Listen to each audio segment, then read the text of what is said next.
ಓಂ ನಾರಾಯಣಂ ನಮಸ್ಕೃತ್ಯ ನರಂ ಚೈವ ನರೋತ್ತಮಂ ದೇವೀಂ ಸರಸ್ವತೀಂ ಚೈವ ತತೋ ಜಯಮುದೀರಯೇತ್. ಓಂ ಶಾಂತಿ ಶಾಂತಿ ಶಾಂತಿ. ನಾವು ಮಹಾಭಾರತದ ಸಭಾಪರ್ವದಲ್ಲಿ 68ನೇ ಅಧ್ಯಾಯದಲ್ಲಿ ವಿಚಾರ ಮಾಡ್ತಿದ್ವಿ. ಇದರಲ್ಲಿ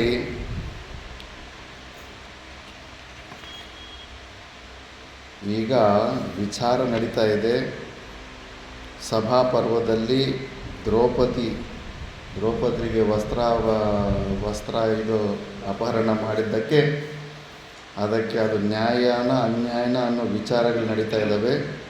ಈ ಕ್ರಮದಲ್ಲಿ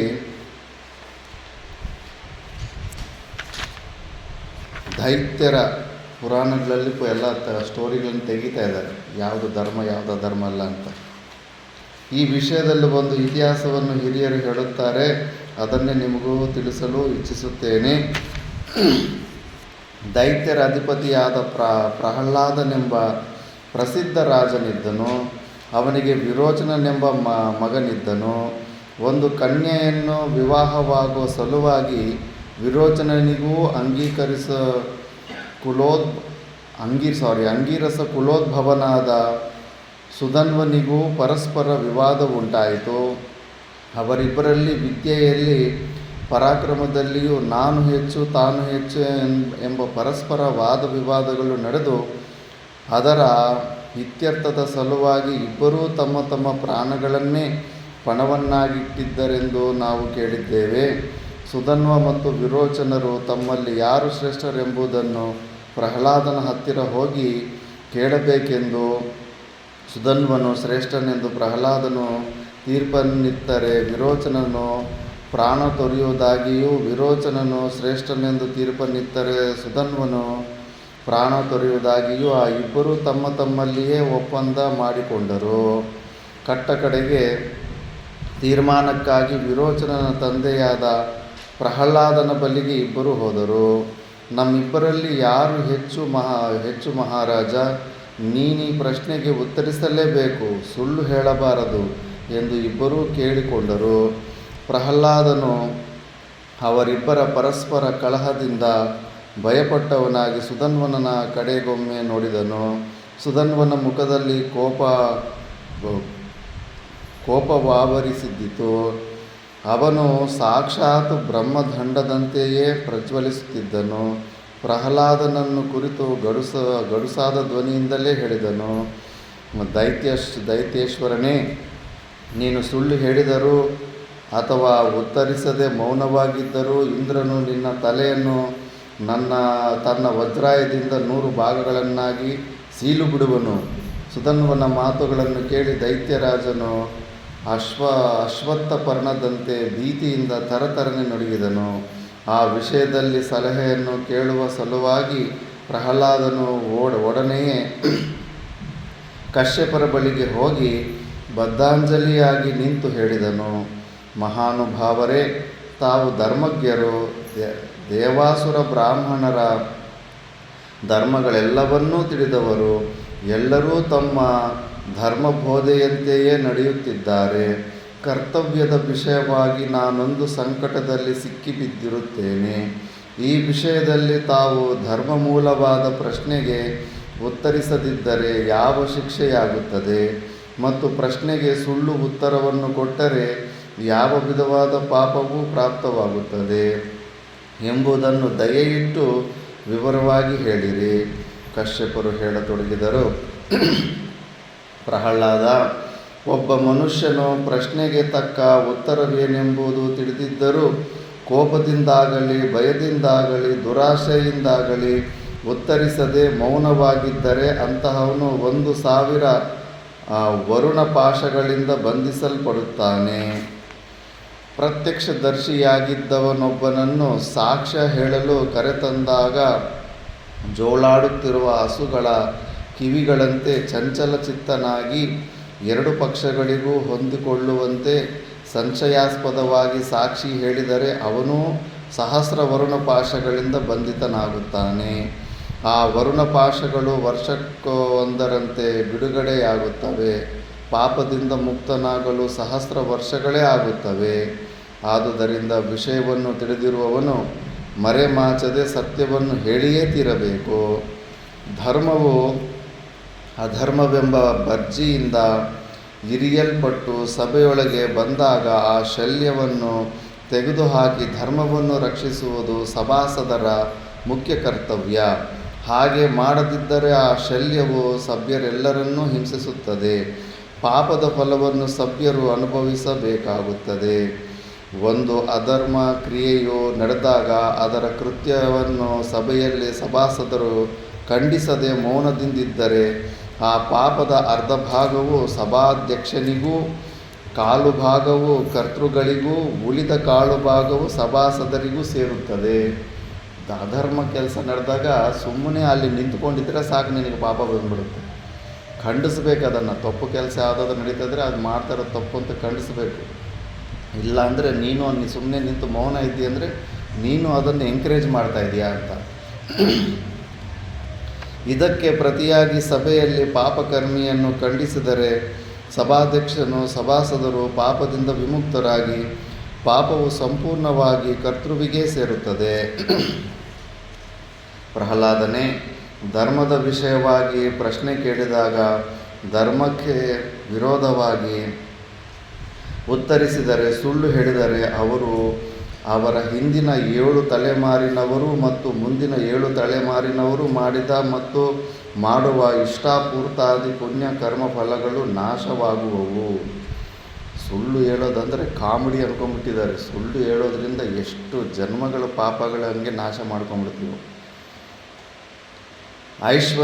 ಐಶ್ವರ್ಯವನ್ನೆಲ್ಲವನ್ನೂ ಕಳೆದುಕೊಂಡವನು, ಮಗನನ್ನು ಕಳೆದುಕೊಂಡವನು, ಋಣಬಾಧೆಗೆ ತುತ್ತಾದವನು, ತನ್ನ ಕೆಲಸಕ್ಕೆ ಸರಿಯಾದ ಪ್ರಯೋಜನವನ್ನು ಪಡೆಯದವನು, ಗಂಡನನ್ನು ಕಳೆದುಕೊಂಡು ಹೆಂಗಸು ರಾಜಕೋಪಕ್ಕೆ ಪಾತ್ರನಾಗಿ ಸರ್ವಸ್ವವನ್ನು ಕಳೆದುಕೊಂಡವನು, ಬಂಜೆಯಾದ ಸ್ತ್ರೀ ಹುಲಿಯ ಬಾಯಲ್ಲಿ ಸಿಕ್ಕಿಕೊಂಡವನು, ಸವತಿ ಇರುವವಳು ಮತ್ತು ಸುಳ್ಳು ಸಾಕ್ಷ್ಯದ ಕಾರಣದಿಂದಾಗಿ ತನ್ನ ಸರ್ವಸ್ವವನ್ನು ಕಳೆದುಕೊಂಡಿರುವವನು, ಇವರೆಲ್ಲರೂ ದುಃಖಗಳು ಸಮಾನವಾದ ದುಃಖಗಳೆಂದೇ ದೇವತೆಗಳು ಅಭಿಪ್ರಾಯಪಡುತ್ತಾರೆ. ಆ ದುಃಖಗಳೆಲ್ಲವನ್ನೂ ಸುಳ್ಳು ಹೇಳುವವನು ಹೊಂದುತ್ತಾನೆ. ಸಾಕ್ಷಿಯಾಗಬೇಕಾದರೆ ಅವನು ಪ್ರತ್ಯಕ್ಷದರ್ಶಿಯಾಗಿರಬೇಕು. ಕುಕ್ಷಿ ಪ್ರತಿಕಕ್ಷಿಗಳು ಏನು ಹೇಳಿದರೆಂಬುದನ್ನು ಕೇಳಿರಬೇಕು. ಸತ್ಯಾಂಶವೇನೆಂಬುದನ್ನು ತಿಳಿದಿರಬೇಕು. ಅಂತಹ ಸಾಕ್ಷಿಯು ಸತ್ಯವನ್ನೇ ಹೇಳಬೇಕಲ್ಲದೆ ಅಸತ್ಯವನ್ನೆಂದಿಗೂ ಹೇಳಬಾರದು, ಮೌನವಾಗಿರಲೂ ಬಾರದು. ಸತ್ಯವಾಗಿ ಸಾಕ್ಷ್ಯವನ್ನು ಹೇಳುವವನು ತನ್ನ ಧರ್ಮಾರ್ಥಗಳನ್ನೆಂದಿಗೂ ಕಳೆದುಕೊಳ್ಳುವುದಿಲ್ಲ. ಮಹಾಮಹಿಮರಾದ ಕಶ್ಯಪರು ಹೀಗೆ ಹೇಳಿದೊಡನೆ ಪ್ರಹ್ಲಾದನು ತನ್ನ ಮಗನನ್ನು ಕುರಿತು ಹೇಳಿದನು. ಮಗು ವಿರೋಚನ, ಅಂಗಿರಸರು ನನಗಿಂತಲೂ ಶ್ರೇಷ್ಠರು. ಅಂತೆಯೇ ಅವರ ಮಗನಾದ ಸುಧನ್ವನು ನಿನಗಿಂತಲೂ ಶ್ರೇಷ್ಠನು. ಸುಧನ್ವನ ತಾಯಿಯು ನಿನ್ನ ತಾಯಿಗಿಂತಲೂ ಶ್ರೇಷ್ಠಳು. ಆದುದರಿಂದ ಈಗ ಸುಧನ್ವನು ನಿನ್ನ ಪ್ರಾಣಗಳಿಗೆ ಒಡೆಯನಾಗಿರುತ್ತಾನೆ. ಪ್ರಹ್ಲಾದನ ಈ ನಿಷ್ಪಕ್ಷಪಾತವಾದ ಮಾತುಗಳನ್ನು ಕೇಳಿ ಸುಪ್ರೀತನಾದ ಸುಧನ್ವನು ಪ್ರಹ್ಲಾದನನ್ನು ಕುರಿತು ಹೇಳಿದನು. ಪ್ರಹ್ಲಾದನೇ, ನೀನು ಪುತ್ರ ಪ್ರೇಮವೆಂಬ ವ್ಯಾಮೋಹಕ್ಕೆ ವಶನಾಗದೆ ಧರ್ಮದ ಪಕ್ಷವನ್ನು ವಹಿಸಿ ಉತ್ತರಿಸಿರುವೆಯಾದ ಕಾರಣ ನಿನ್ನೀ ಮಗನಿಗೆ ಸ್ವತಂತ್ರನಾಗಿ ಬಾಳಲು ಅನುಜ್ಞೆ ಕೊಡುವೆನು. ಈತನು 100 ವರ್ಷಗಳು ಜೀವಿಸಿರಲಿ. ಹೀಗೆಂದು ಹೇಳಿ ಸುಧನ್ವನು ತನ್ನ ಆಶ್ರಮಕ್ಕೆ ತೆರಳಿದನು. ಎಳೆಯ ರಾಜರೇ, ಈ ಇತಿಹಾಸವನ್ನು ಕೇಳಿದ ಮೇಲಾದರೂ ನೀವು ಮೌನವಾಗಿ ಕುಳಿತಿರದೆ ದ್ರೌಪದಿಯ ಪ್ರಶ್ನೆಗೆ ಧರ್ಮವಿಹಿತವಾದ ರೀತಿಯಲ್ಲಿ ಹೇಗೆ ಉತ್ತರಿಸಬೇಕೆಂಬುದನ್ನು ಸಮಾಲೋಚಿಸಿರಿ. ಎಲ್ಲ ಮೂಕರು ಥರ ಕೂತ್ಕೊಂಡ್ಬಿಟ್ಟವ್ರೆ. ಭೀಷ್ಮ, ದ್ರೋಣ, ಕೃಪಾಚಾರ್ಯರು, ದೊಡ್ಡ ಗುರು. ಒಬ್ಬ ವಿಕರ್ಣನೇ ಎದುರು ನಿಂತು ತಪ್ಪು ಅಂತ ಹೇಳ್ದಾತ. ಹೀಗೆ ಪದೇ ಪದೇ ವಿದುರನು ಒತ್ತಾಯಪಡಿಸಿದರೂ ಆ ಸಭಾಮಂದಿರದಲ್ಲಿ ಕುಳಿತಿದ್ದ ಯಾವನೊಬ್ಬ ರಾಜನು ಒಂದು ಮಾತನ್ನೂ ಆಡಲಿಲ್ಲ.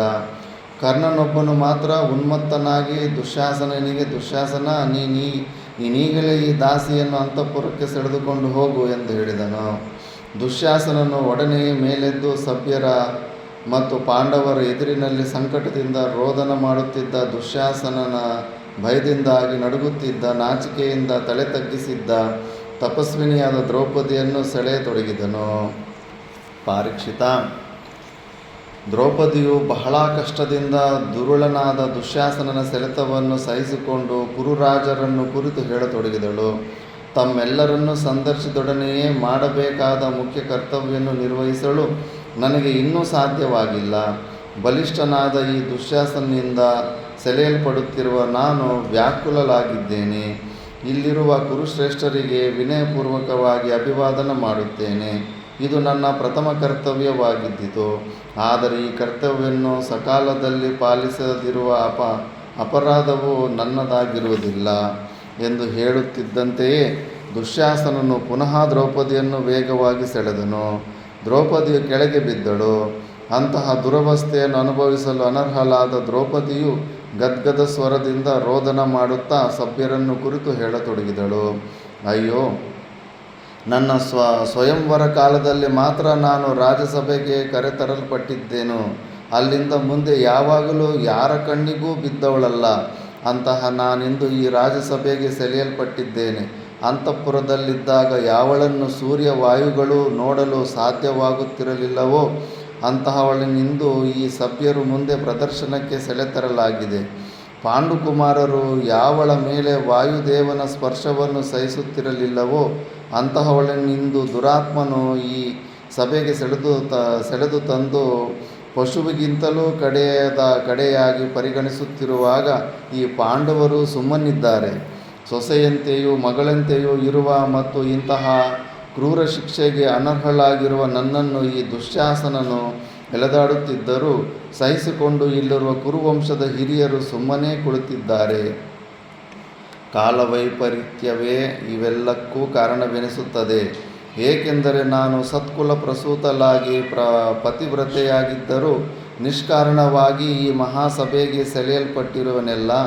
ಇದಕ್ಕಿಂತಲೂ ಹೀನವಾದ ಕೆಲಸವು ಯಾವುದು? ಧರ್ಮಿಷ್ಠರೆಂದು ಸತ್ಯವ್ರತರೆಂದು ಕೀರ್ತಿ ಪಡೆದಿರುವ ಈ ರಾಜರ ಧರ್ಮವೆಲ್ಲಿ ಹೋಯಿತು? ಹಿಂದೆ ರಾಜರು ಧರ್ಮಪರಾಯಣಳಾದ ಧಾರ್ಮಿಕಳಾದ ಸ್ತ್ರೀಯನ್ನು ಯಾವ ಕಾರಣದಿಂದಲೂ ಸಭೆಗೆ ಕರೆತರುತ್ತಲಿಲ್ಲವೆಂದು ನಾನು ಕೇಳಿರುತ್ತೇನೆ.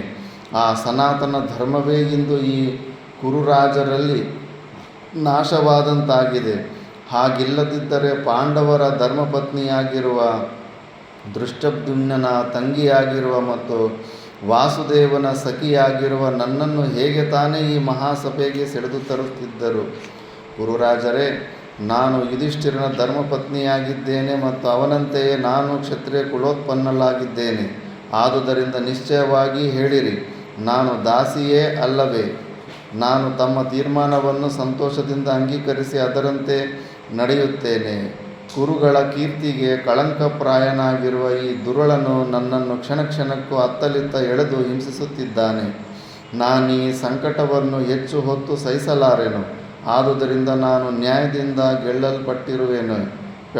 ಗೆಲ್ಲಲ್ಪಟ್ಟಿರುವೆನೇ ಇಲ್ಲವೇ ಎಂಬ ಪ್ರಶ್ನೆಗೆ ಉತ್ತರವನ್ನು ತಮ್ಮಿಂದ ನಿರೀಕ್ಷಿಸುತ್ತೇನೆ.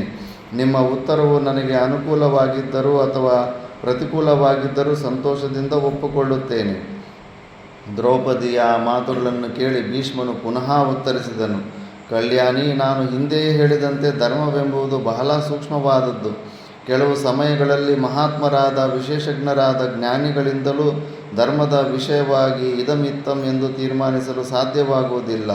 ಏಕೆಂದರೆ ಪ್ರಪಂಚದಲ್ಲಿ ಬಲಿಷ್ಠನಾದವನು ಹೇಳುವುದೇ ನ್ಯಾಯವೆಂದು ಸರ್ವರಿಂದಲೂ ಮಾನ್ಯ ಮಾಡಲ್ಪಡುತ್ತದೆ. ದುರ್ಬಲನಾದವನು ಧರ್ಮಸೂಕ್ಷ್ಮವನ್ನರಿತು ನಿಶ್ಚಯಾಂಶವನ್ನು ಹೇಳಿದರೂ ಅದನ್ನು ಇತರರು ಮಾನ್ಯ ಮಾಡುವುದಿಲ್ಲ. ಇದು ಇಂದಿನ ವ್ಯವಹಾರವಾಗಿರುತ್ತದೆ.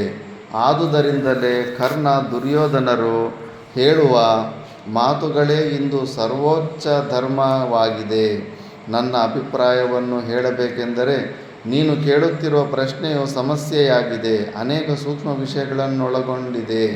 ಈ ಕಾರಣಗಳಿಂದಾಗಿ ನಾನು ಇದೇ ಸಿದ್ಧಾಂತ ಎಂದು ಹೇಳಲು ಅಸಮರ್ಥನಾಗಿದ್ದೇನೆ. ಆದರೆ ಇಷ್ಟು ಮಾತ್ರ ನಿಶ್ಚಯ, ಕುರುರಾಜರು ದಿನದಿನಕ್ಕೂ ಲೋಭಮೋಹ ಪರವಶರಾಗಿರುತ್ತಿದ್ದಾರೆ. ಆದುದರಿಂದ ಅವರ ಅಂತ್ಯವೂ ಸಮೀಪಿಸಿದೆ. ದ್ರೌಪದಿ, ನೀನು ಯಾವ ಕುಲಕ್ಕೆ ಸೊಸೆಯಾಗಿರುವೆಯೋ ಆ ಕುಲದವರು ಮಾತ್ರ ಎಂತಹ ಕಷ್ಟ ಸ್ಥಿತಿಯಲ್ಲಿಯೂ ಧರ್ಮ ಮಾರ್ಗದಿಂದ ಚ್ಯುತರಾಗಿ ಕಾರ್ಯ ಮಾಡತಕ್ಕವರಲ್ಲ. ತದನುಗುಣವಾಗಿ ನೀನು ಈ ಸಂಕಟ ಪರಿಸ್ಥಿತಿಯಲ್ಲಿಯೂ ಸತ್ಯ ಧರ್ಮಗಳೆಡೆಗೆ ದೃಷ್ಟಿಯನ್ನಿಟ್ಟು ಸಹನೆಯಿಂದ ವರ್ತಿಸುತ್ತಿರುವುದು ನಿನ್ನ ಘನತೆಗೆ ತಕ್ಕುದಾಗಿಯೇ ಇದೆ. ವಯೋವೃದ್ಧರಾದ ಮತ್ತು ಜ್ಞಾನವೃದ್ಧರಾದ ದ್ರೋಣಾದಿಗಳು ಮೃತಪ್ರಾಯರಾಗಿ ತಲೆಯನ್ನು ತಗ್ಗಿಸಿ ಕುಳಿತಿದ್ದಾರೆ. ಆದುದರಿಂದ ಇವರಿಂದಲೂ ನೀನು ಉತ್ತರವನ್ನು ನಿರೀಕ್ಷಿಸುವುದು ವ್ಯರ್ಥವೇ ಸರಿ. ಈ ವಿಷಯದಲ್ಲಿ ಧರ್ಮಾನುಗುಣವಾಗಿ ಉತ್ತರಿಸಲು ಯುಧಿಷ್ಠಿರನೊಬ್ಬನೇ ಸಮರ್ಥನೆಂದು ನಾನು ಅಭಿಪ್ರಾಯಪಡುತ್ತೇನೆ. ಆದುದರಿಂದ ನೀನು ಜಯಿಸಲ್ಪಟ್ಟಿರುವೆಯೋ ಅಥವಾ ಇಲ್ಲವೋ ಎಂಬುದನ್ನು ಧರ್ಮಜನೇ ನಿರ್ಣಯಿಸುವುದು ಸೂಕ್ತವೆನಿಸುವುದು. ಜನ್ಮೇಜಯ, ಸಂಕಟದಿಂದ ಕೂಗಿಕೊಳ್ಳುವ ಹೆಣ್ಣು ಕುರುರ ಪಕ್ಷಿಯಂತೆ ದ್ರೌಪದಿಯು ಬಾರಿ ಬಾರಿಗೂ ರಾಜರನ್ನು ಪ್ರಶ್ನಿಸುತ್ತಿದ್ದರು, ರೋದನ ಮಾಡುತ್ತಿದ್ದರು. ದುರ್ಯೋಧನನ ಭಯದಿಂದಾಗಿ ರಾಜರು ಒಂದು ಮಾತನ್ನಾದರೂ ಆಡದೆ ಮೌನದಿಂದ ಕುಳಿತಿದ್ದರು. ರಾಜರು ಮತ್ತು ಅವರ ಮಕ್ಕಳು ಮೊಮ್ಮಕ್ಕಳೆಲ್ಲರೂ ಮೌನದಿಂದ ಕುಳಿತಿರುವುದನ್ನು ಕಂಡು ದುರ್ಯೋಧನನು ಮುಗುಳ್ನಗೆಯನ್ನು ಬೀರುತ್ತಾ ಅಟ್ಟಹಾಸದಿಂದ ದ್ರೌಪದಿಯನ್ನು ಕುರಿತಿಡಿದನು. ಯಾಜ್ಞಸೇನಿ, ನೀನು ಕೇಳುತ್ತಿರುವ ಪ್ರಶ್ನೆಗೆ ಉತ್ತರವು ನಿನ್ನ ಪತಿಗಳನ್ನೇ ಅವಲಂಬಿಸಿದೆ. ಭೀಮ, ಅರ್ಜುನ, ನಕುಲ, ಸಹದೇವರು ನಿನ್ನ ಪ್ರಶ್ನೆಗೆ ಉತ್ತರ ಕೊಡಲು ಸಮರ್ಥರಾಗಿದ್ದಾರೆ. ಆದುದರಿಂದ ಇವರು ನಿನ್ನ ಪ್ರಶ್ನೆಗೆ ಉತ್ತರವನ್ನೀಯಲಿ. ಈ ನಾಲ್ವರು ನಿನ್ನ ಗಂಡಂದಿರು. ನಿನ್ನ ಸಲುವಾಗಿಯಾದರೂ ಯುಧಿಷ್ಠಿರನು ತಮ್ಮ ಸ್ವಾಮಿಯಲ್ಲ ಎಂಬುದನ್ನು ಈ ಮಹಾಸಭೆಯಲ್ಲಿ ಘೋಷಿಸಿ ಧರ್ಮಜನನ್ನು ಅನೃತ ಭಾಷೆಯನ್ನಾಗಿ ಮಾಡಲಿ. ಆಗ ನೀನು ನಿಶ್ಚಯವಾಗಿಯೂ ಸ್ವತಂತ್ರಳಾಗುವೆ, ದಾಸ್ಯದಿಂದ ವಿಮೋಚನೆಯನ್ನು ಪಡೆಯುವೆ. ಅಥವಾ ಮಹಾನುಭಾವನಾದ ಧರ್ಮೈಕ ದೃಷ್ಟಿಯುಳ್ಳ ಇಂದ್ರ ಸದೃಶನಾದ ಯುಧಿಷ್ಠಿರನೇ ತಾನು ನಿನ್ನ ಸ್ವಾಮಿಯೇ ಅಥವಾ ಅಲ್ಲವೇ ಎಂಬುದನ್ನು ಹೇಳಲಿ. ದುರ್ಯೋಧನನಿಗೆ ದುಷ್ಟನಾದರೂ ಕೂಡ ಧರ್ಮರಾಜನು ಮಾತ್ರ ಒಳ್ಳೆಯವನನ್ನೋದು ಯಾವಾಗಲೂ ಅವನೇ ಬಾಯಿ ಬಿಟ್ಟು ಹೇಳ್ತಾ ಇರ್ತಾನೆ. ಅವನ ಅಭಿಪ್ರಾಯದಂತೆ ನೀನು ನಮ್ಮನ್ನಾದರೂ ಸೇರಬಹುದು ಅಥವಾ ಅವರೊಡನೆಯಾದರೂ ಇರಬಹುದು. ನಿಶ್ಚಯವಾಗಿಯೂ ಇಲ್ಲಿ ನೆರೆದಿರುವ ರಾಜರೆಲ್ಲರೂ ನಿನ್ನ ದುಃಖವೆಂಬ ಸಾಗರದಲ್ಲಿ ತೇಲುತ್ತಿರುವರು. ಯಾರಿಗೇ ಆಗಲಿ ನಿನ್ನ ಈ ದುರವಸ್ಥೆ ನೋಡಿಕೊಂಡು ಕುಳಿತಿರುವ ಇಚ್ಛೆ ಇರುವುದಿಲ್ಲ. ಶುದ್ಧಾಂತಃಕರಣವಿರುವ ಇವರು ನಿನ್ನ ಗಂಡಂದಿರ ದೌರ್ಭಾಗ್ಯವನ್ನು ಕಂಡು ಯಾವ ವಿಧವಾದ ನಿರ್ಧಾರವನ್ನು ಹೇಳಲು ಹಿಂಜರಿಯುತ್ತಿದ್ದಾರೆ. ದುರ್ಯೋಧನನ ಮಾತುಗಳನ್ನು ಕೇಳಿ ಸಭೆಯಲ್ಲಿದ್ದ ಕೆಲವರು ಶ್ಲಾಘಿಸಿದರು.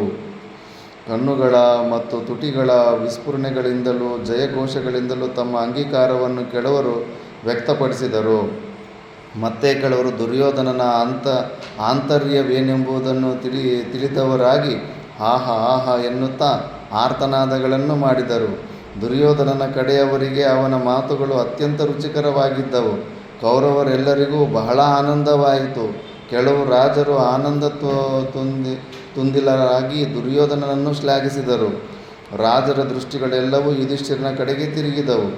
ನೀತಿ ವಿಶಾರದನಾದ ಧರ್ಮಿಷ್ಠನಾದ ಧರ್ಮಜನು ಹೇಳುವುದನ್ನು ಕೇಳಲು ಎಲ್ಲರೂ ಕುತೂಹಲವಿಷ್ಟರಾಗಿದ್ದರು. ಅಜೇಯನಾದ ಅರ್ಜುನನು, ಮಹಾಪರಾಕ್ರಮಿಯಾದ ಭೀಮಸೇನನು, ನಕುಲನು ಮತ್ತು ಸಹದೇವನು ದುರ್ಯೋಧನನ ಮಾತಿಗೆ ಏನುತ್ತರ ಕೊಡುವರೆಂದು ಸಕಲರೂ ಕುತೂಹಲದಿಂದ ಅವರನ್ನೇ ಎವೆಯಿಕ್ಕದೆ ನೋಡತೊಡಗಿದರು. ಸಭಾಮಂದಿರವು ನಿಶ್ಶಬ್ದವಾಗಿತ್ತು. ಆಗ ಭೀಮಸೇನನು ಚಂದನದಿಂದ ಲೇಪಿತವಾಗಿದ್ದ ತನ್ನ ದೀರ್ಘಬಾಹುವನ್ನು ಮೇಲೆತ್ತಿ ಗುಡುಗಿನ ಶಬ್ದವನ್ನು ಅನುಕರಿಸುವ ಧ್ವನಿಯಲ್ಲಿ ಹೇಳತೊಡಗಿದನು. ಈ ನಮ್ಮ ಹಿರಿಯಣ್ಣನಾದ ಯುಧಿಷ್ಠಿರನು ನಮ್ಮ ಸ್ವಾಮಿಯಾಗಿರದಿದ್ದರೆ ಈ ಕುರುವಂಶದವರು ಮಾಡಿದ ಮಹಾ ಅಪರಾಧವನ್ನು ಕ್ಷಣ ಮಾತ್ರವೂ ನಾವು ಸಹಿಸಿ ಕುಳಿತುಕೊಳ್ಳುತ್ತಿರಲಿಲ್ಲ. ನಮ್ಮ ಪುಣ್ಯ ತಪಸ್ಸುಗಳಿಗೂ ಮಿಗಿಲಾಗಿ ನಮ್ಮ ಪ್ರಾಣಗಳಿಗೂ ಇವನೇ ಸ್ವಾಮಿಯಾಗಿರುತ್ತಾನೆ. ಧರ್ಮಜನು ಜಯಿಸಲ್ಪಟ್ಟನೆಂದು ತಾನಾಗಿಯೇ ಒಪ್ಪಿಕೊಂಡಿರುವುದರಿಂದ ನಾವೆಲ್ಲರೂ ಜಯಿಸಲ್ಪಟ್ಟಿರುತ್ತೇವೆ. ಹಾಗಿರದಿದ್ದರೆ ಈ ಅಖಂಡ ಬ್ರಹ್ಮಾಂಡದಲ್ಲಿ ಯಾವ ಪ್ರಾಣಿಗೆ ತಾನೇ ಪಾಂಚಾಲಿಯ ಮುಂದಲೆಯನ್ನು ಮುಟ್ಟಿಯೂ ಜೀವಸಹಿತವಾಗಿ ಉಳಿದುಕೊಳ್ಳಲು ಸಾಧ್ಯವಾಗುತ್ತಿದ್ದಿತು. ಪರಿಗಗಳಂತೆ ದೀರ್ಘವಾಯುವು ದಪ್ಪವಾಗಿ ಇರುವ ಈ ನನ್ನ ಬಾಹುಗಳನ್ನಾದರೂ ನೋಡಿರಿ. ಶತಕ್ರತುವೇ ಆದರೂ ಈ ಬಾಹುಗಳ ಮಧ್ಯದಲ್ಲಿ ಸಿಕ್ಕಿಬಿದ್ದ ನಂತರ ಬಿಡಿಸಿಕೊಳ್ಳಲಾರನು. ಧರ್ಮದಿಂದ ಬದ್ಧನಾಗಿರುವ ನಮ್ಮ ಹಿರಿಯಣ್ಣನಿಗೆ ಸಲ್ಲಬೇಕಾದ ಗೌರವವನ್ನು ಕೊಡುವ ಅಭಿಲಾಷೆಯಿಂದ ಮತ್ತು ಅರ್ಜುನನ ಹಿತವಾಕ್ಯಗಳಿಗೆ ಮನಸ್ಸೋತು ನಾನು ಯಾವ ವಿಧವಾದ ಭಯಂಕರ ಕಾರ್ಯದಲ್ಲಿಯೂ ಪ್ರವೃತ್ತನಾಗಿಲ್ಲ. ಒಂದು ಬಾರಿ ಈ ಧರ್ಮಾತ್ಮನಾದ ಯುಧಿಷ್ಠಿರನು ಆಜ್ಞೆ ಮಾಡಿದನೆಂದರೆ ಸಿಂಹವು ಸಣ್ಣ ಪುಟ್ಟ ಪ್ರಾಣಿಗಳನ್ನು ಕೊಂದು ಹಾಕುವಂತೆ ಕ್ಷಣ ಮಾತ್ರದಲ್ಲಿ ಧೃತರಾಷ್ಟ್ರನ ಈ ದುಷ್ಟಪುತ್ರರೆಲ್ಲರನ್ನು ಒಂದೊಂದು ಪ್ರಹಾರದಿಂದ ತೀರಿಸಿಬಿಡುವೆನು. ಕೈಗಳಿಂದಲೇ ಪುಡಿ ಮಾಡುವನು. ನನ್ನ ಕೈಗಳೇ ಕತ್ತಿಯ ಕಾರ್ಯವನ್ನು ಮಾಡಲು ಸಮರ್ಥವಾಗಿವೆ. ಭೀಮಸೇನನ ಮಾತುಗಳನ್ನು ಕೇಳಿ ಭೀಷ್ಮ ದ್ರೋಣ ವಿದುರರು ಏಕಕಂಠದಿಂದ ನೀನು ಹೇಳಿದಂತೆ ನಿನಗೆ ಎಲ್ಲವೂ ಸಾಧ್ಯವಿದೆ, ಆದರೂ ಕ್ಷಮೆ ಇರಲಿ ಭೀಮಸೇನ ಎಂದು ಹೇಳಿದರು. ಇವನು ಕೋಪನ ತಡಿಬೇಕಾಗ್ತಾ ಇರೋದು, ಮತ್ತು ಬ್ಲಾಸ್ಟ್ ಆಗಿಬಿಟ್ರೆ ಕಷ್ಟ. ಭೀಮನ ಮದ್ದಾನೆ ಥರ ಮತ್ತು ಯಾರು ನಿಲ್ಲಿಸೋಕ್ಕಾಗಲ್ಲ. ಮಹಾರಾಜ ಭೀಷ್ಮ ದ್ರೋಣ ವಿದುರರ ಮಾತುಗಳನ್ನು ಕೇಳಿ ಕರ್ಣನು ಪುನಃ ಭೀಮಸೇನನನ್ನು ನೋಯಿಸುವ ಇಚ್ಛೆಯಿಂದ ದ್ರೌಪದಿಯನ್ನು ಕುರಿತು ಹೇಳಿದನು. ಭದ್ರೆ, ದಾಸ, ಪುತ್ರ ಮತ್ತು ಅಸ್ವತಂತ್ರಳಾದ ಹೆಂಗಸು ಈ ಮೂವರನ್ನು ಅದನರೆಂದು ಹಿರಿಯರು ಹೇಳುತ್ತಾರೆ. ಇವರು ತಮಗಾಗಿ ಏನನ್ನೂ ಸಂಪಾದನೆ ಮಾಡಿಕೊಳ್ಳುವ ಸಾಧ್ಯತೆ ಇಲ್ಲ. ನಿರ್ಧನನಾದ ದಾಸನ ಪತ್ನಿಯು ಅವನ ಸರ್ವಸ್ವವು ದಾಸನ ಯಜಮಾನನಿಗೇ ಸೇರುತ್ತದೆ. ಪ್ರಸಕ್ತ ಸಮಯದಲ್ಲಿ ನೀನು ಇಂತಹ ಅಸ್ವತಂತ್ರನಾದ ದಾಸನ ಹೆಂಡತಿಯಾಗಿರುವೆ. ಆದುದರಿಂದ ಅವನನ್ನು ನೀನು ಸೇರುವುದರಿಂದ ನಿನಗೆ ಯಾವ ವಿಧವಾದ ಪ್ರಯೋಜನವೂ ಇಲ್ಲ. ಧೃತರಾಷ್ಟ್ರನ ಅಂತಃಪುರವನ್ನು ಸೇರಿ ಅಲ್ಲಿ ರಾಜಬಂಧುಗಳ ಸೇವೆ ಮಾಡುವುದು ನಿನಗೆ ಯೋಗ್ಯವಾಗಿದೆ. ಧೃತರಾಷ್ಟ್ರನ 100 ಮಂದಿ ಮಕ್ಕಳೇ ಈಗ ನಿನಗೆ ಸ್ವಾಮಿಗಳಾಗಿದ್ದಾರೆ, ಪಾಂಡವರಲ್ಲ. ನೀನು ನಿನ್ನ ಸ್ವಾಮಿಯನ್ನಾಗಿ ಮತ್ತಾರನ್ನಾದರೂ ಆರಿಸಿಕೊಳ್ಳುವುದು ಉಚಿತವೆನಿಸುತ್ತದೆ. ಹಾಗೆ ಆರಿಸುವಾಗ ಪುನಃ ಜೂಜುಗಾರರನ್ನು ಮಾತ್ರ ಆರಿಸಬೇಡ. ದಾಸಿಯಾಗಿರುವವರು ಸ್ವೇಚ್ಛೆಯಿಂದ ಬೇರೆಯ ಸ್ವಾಮಿಯನ್ನು ಪಡೆದರೆ ನಿಂದ್ಯರಾಗುವುದಿಲ್ಲವೆಂದು ಹಿರಿಯರು ಹೇಳುತ್ತಾರೆ. ಹಾಗೆ ಮಾಡುವುದು ನಿನಗೆ ಯೋಗ್ಯವೆನಿಸುವುದು. ಧರ್ಮಜ, ನಕುಲ, ಸಹದೇವ, ಭೀಮಾರ್ಜುನರೆಲ್ಲರೂ ಪರಾಜಿತರಾಗಿದ್ದಾರೆ. ಆದ್ದರಿಂದ ನೀನು ದಾಸಿಯಾಗಿರುವೆ ಎಂಬುದರಲ್ಲಿ ಸಂಶಯಲೇಶವೂ ಇಲ್ಲ. ದಾಸರಾಗಿರುವ ನಿನ್ನ ಪತಿಗಳು ಮುಂದೆ ನಿನ್ನ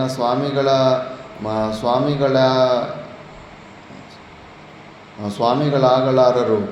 ದೃಪದ ಸುತೆಯಾದ ನಿನ್ನನ್ನು ಈ ಸಭಾ ಮಧ್ಯದಲ್ಲಿ ಪಣವನ್ನಾಗಿಟ್ಟು ಸೋತು ಕಳೆದುಕೊಂಡ ನಂತರ ಪಾಂಡವರ ಜೀವಿತದ ಪ್ರಯೋಜನವಾದರೂ ಏನು?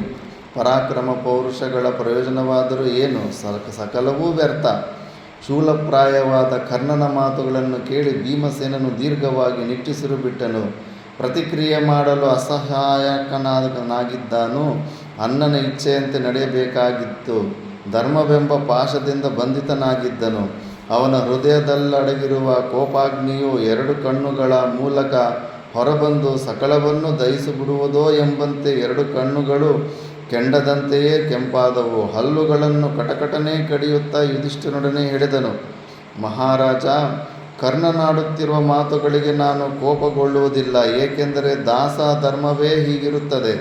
ಆದರೆ ಇದೇ ಮಾತುಗಳನ್ನು ನಮ್ಮ ಶತ್ರುಗಳು ನೀನು ದ್ರೌಪದಿಯನ್ನು ಪಣವನ್ನಾಗಿಡದೆ ಇದ್ದಿದ್ದರೆ ಆಡುತ್ತಿದ್ದರೆ ಎಂದು ಹೇಳಿಕೊಳ್ಳುತ್ತಾ 2 ಕೈಗಳನ್ನು ಬಲವಾಗಿ ಪರಸ್ಪರ ಉಜ್ಜಿದನು.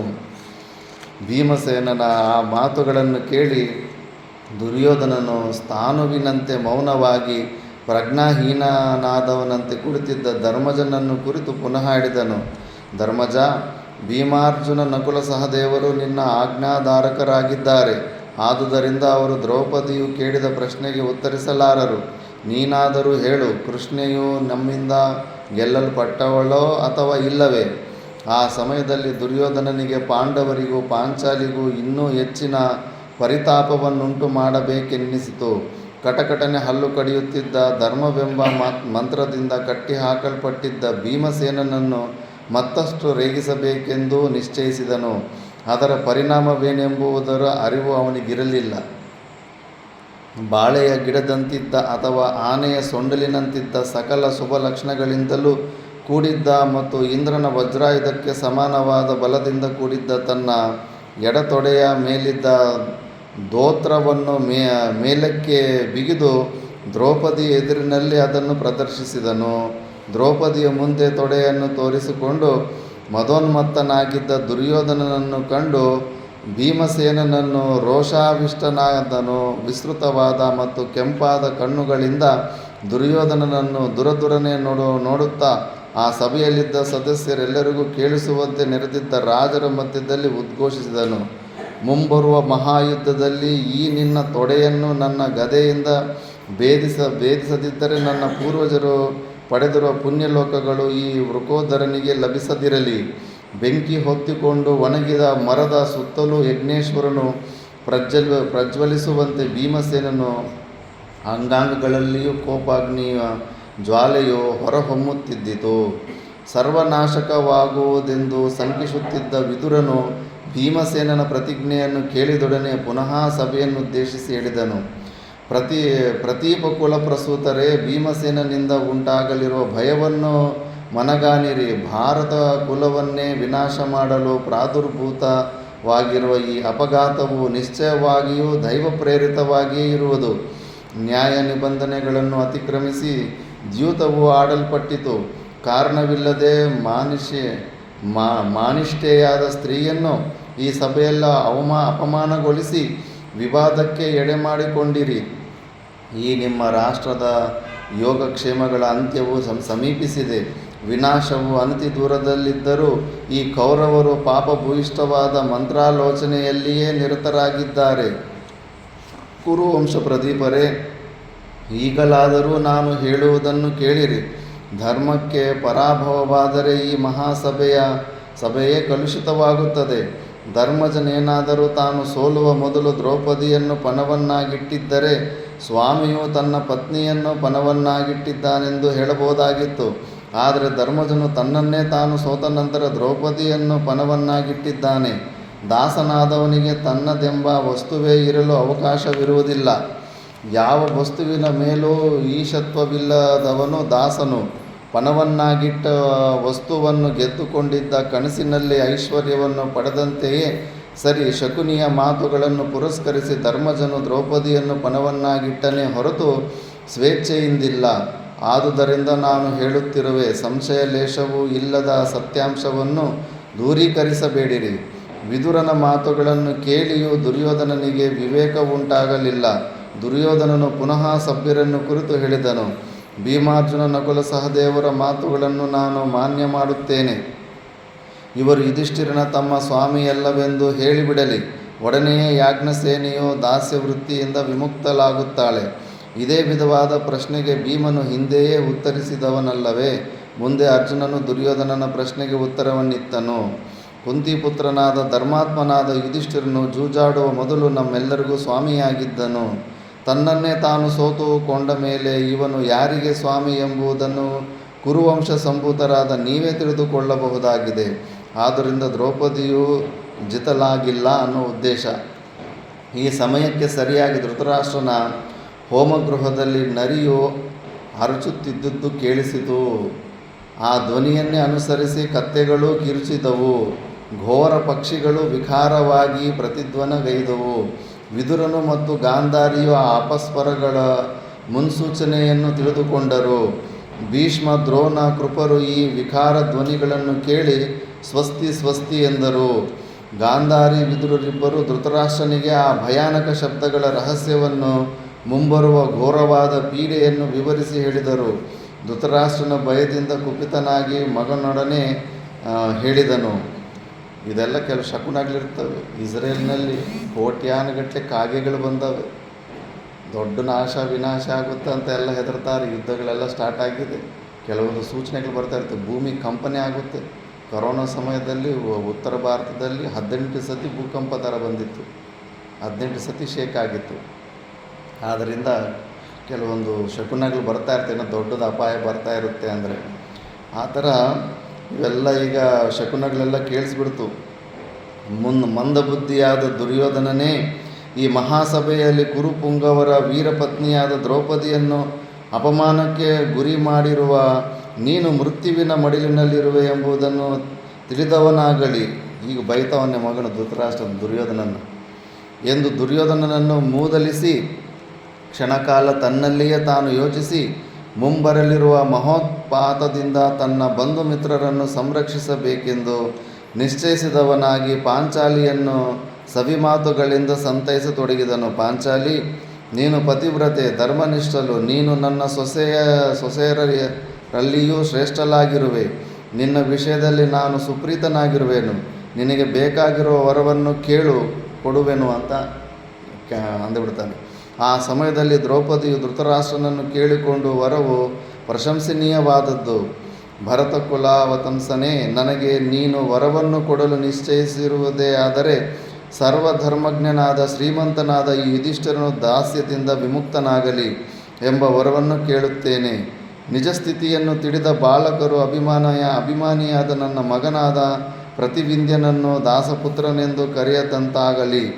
ರಾಜಪುತ್ರನಂತೆ ಹುಟ್ಟಿ ರಾಜಪುತ್ರನಾಗಿ ಬೆಳೆದು ರಾಜರಿಂದ ಲಾಲಿತನಾದ ನನ್ನ ಪುತ್ರನಾದ ಪ್ರತಿವಿಂಧ್ಯನಿಗೆ ದಾಸಪುತ್ರನೆಂದು ಕರೆಸಿಕೊಳ್ಳುವುದು ಸರ್ವಥಾ ಯೋಗ್ಯವಲ್ಲ. ಮಂಗಳಾಂಗಿಯೇ, ನಿನ್ನ ಆಶಯದಂತೆ ಯುಧಿಷ್ಠಿರನು ದಾಸ್ಯದಿಂದ ವಿಮುಕ್ತನಾಗಿದ್ದಾನೆ.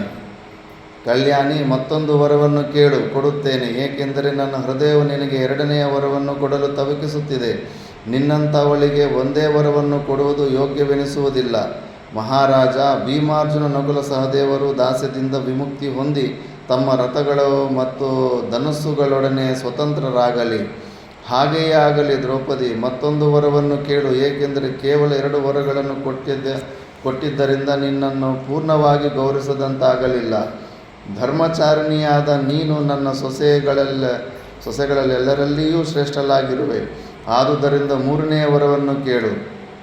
ಮಹಾನುಭಾವನೇ, ಲೋಭದಿಂದ ಧರ್ಮವೇ ನಾಶವಾಗುವುದು. ನಾನು 3ನೆಯ ವರವನ್ನು ಪಡೆಯಲು ಅರ್ಹಳಲ್ಲ. ಆದುದರಿಂದ 3ನೆಯ ವರವನ್ನು ನಾನು ಕೇಳಲಾರೆನು. ಏಕೆಂದರೆ ವೈಶ್ಯನು 1 ವರವನ್ನು ಕೇಳಬಹುದು, ಕ್ಷತ್ರಿಯ ಸ್ತ್ರೀಯರು 2 ವರಗಳನ್ನು ಕೇಳಬಹುದು.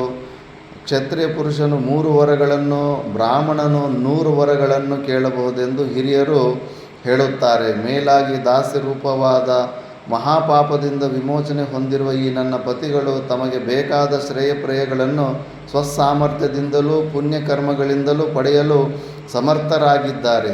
ಈ ಪ್ರಸಂಗವು ಮಹಾಭಾರತದಲ್ಲಿರುವ ಟೀಕಾಕಾರರು ಹೇಳ್ತಾರೆ, ದೈವ ಸಂಕಲ್ಪದ ಒಗಟಿನಂತಿದೆ. ಒಂದು ವೇಳೆ ಧರ್ಮರಾಜನು ದ್ರೌಪದಿಯನ್ನು ಮೊದಲೇ ಜೂಜಿನಲ್ಲಿ ಪಣವನ್ನಾಗಿಟ್ಟಿದ್ದರೆ ಪಾಂಡವರು ಮತ್ತೆ ಮೇಲೆ ಬರುವ ಪ್ರಸಂಗವೇ ಇರುತ್ತಿರಲಿಲ್ಲ. ದ್ರೌಪದಿಯಿಂದ ತಮ್ಮ ದಾಸ್ಯದ ವಿಮೋಚನೆಯಾಗಲೆಂಬ ಆಶಯವು ಪಾಂಡವರಿಗೆ ಲೇಷ ಮಾತ್ರವೂ ಇರಲಿಲ್ಲ. ಆದರೆ ದಾಸ್ಯದ ವಿಮೋಚನೆಯು ದ್ರೌಪದಿಯಿಂದಲೇ ಆಯಿತು. ದ್ರೌಪದಿಯು ದಾಸಿಯೇ ಅಲ್ಲವೇ?